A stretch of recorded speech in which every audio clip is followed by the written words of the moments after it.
Coming up on 5 Minute News. US Supreme Court halts lifeline for those wrongfully convicted. Russian soldier gets life sentence in first war crimes trial. And Biden in Indo-Pacific talks with India, Japan and Australia. It's Tuesday, May 24.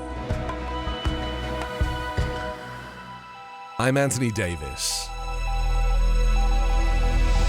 The Supreme Court on Monday gutted constitutional protections that for years have provided a federal lifeline to innocent prisoners facing prolonged incarceration or even execution following wrongful convictions stemming from poor legal counsel given to them by the states.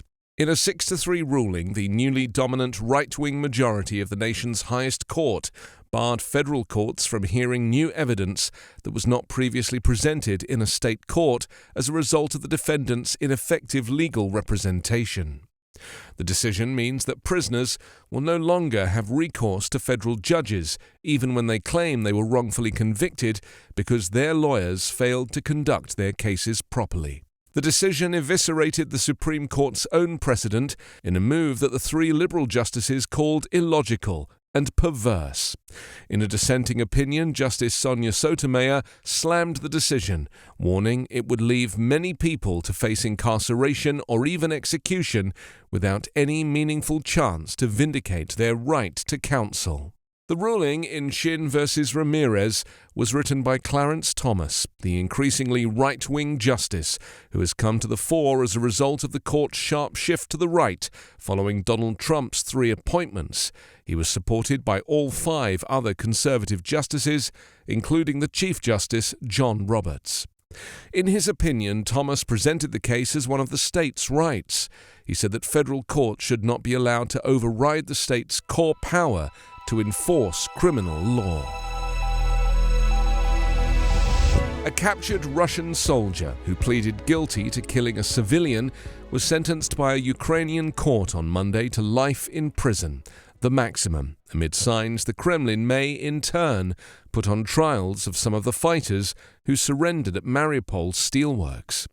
Meanwhile, in a rare public expression of opposition to the war from the ranks of the Russian elite, a veteran Kremlin diplomat resigned and sent a scathing letter to foreign colleagues in which he said of the invasion, "Never have I been so ashamed of my country as on February 24." Also, Ukrainian President Volodymyr Zelensky called for maximum sanctions against Russia in a video address to world leaders and executives at the World Economic Forum in Davos, Switzerland. He also revealed one of the deadliest single strikes of the war, a missile attack on a village near Kiev that killed almost 90 people. And on the battlefield, heavy fighting raged in the Donbass in the east, where Moscow's forces have stepped up their bombardment. Cities not under Russian control were constantly shelled, and one Ukrainian official said Russian forces targeted civilians trying to flee. Nearly 50 defense leaders from around the world met on Monday and agreed to send more advanced weapons to Ukraine, including a harpoon launcher and missiles to protect its coast, Defense Secretary Lloyd Austin told reporters. And General Mark Milley, chairman of the Joint Chiefs of Staff, said that low-level discussion is underway on how the US may need to adjust its training of Ukrainian forces and on whether some US troops should be based in Ukraine. Meanwhile, the US Embassy in Kiev has partially reopened and is staffing up again, and there have been questions about whether the US will send a Marine security force back in to help protect the embassy or if other options should be considered.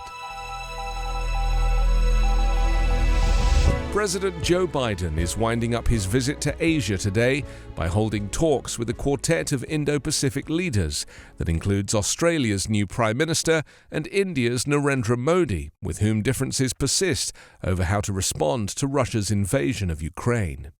Biden will meet separately with the newly sworn-in Anthony Albanese of Australia and with Modi after a 4-way gathering of the security group known as the Quad. The partnership, which includes the US, Australia, India and Japan, has become increasingly relevant as Biden has moved to adjust US foreign policy to put greater focus on the region and to counter China's rise as an economic and security power. Looming over the Quad leaders' talks will be Biden's blunt statement on Monday that the US would intervene militarily if China were to invade Taiwan, saying the burden to protect Taiwan is even stronger after Russia's invasion of Ukraine. The White House insists that Biden's unusually forceful comments about Taiwan did not amount to a shift in US policy toward the self-ruled island that China claims as its own.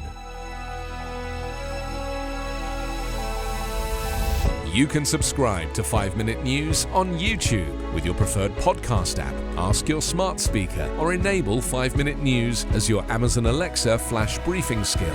Subscribe, rate and review online at 5minute.news. 5 Minute News is an Evergreen podcast covering politics, inequality, health and climate, delivering independent, unbiased and essential world news daily.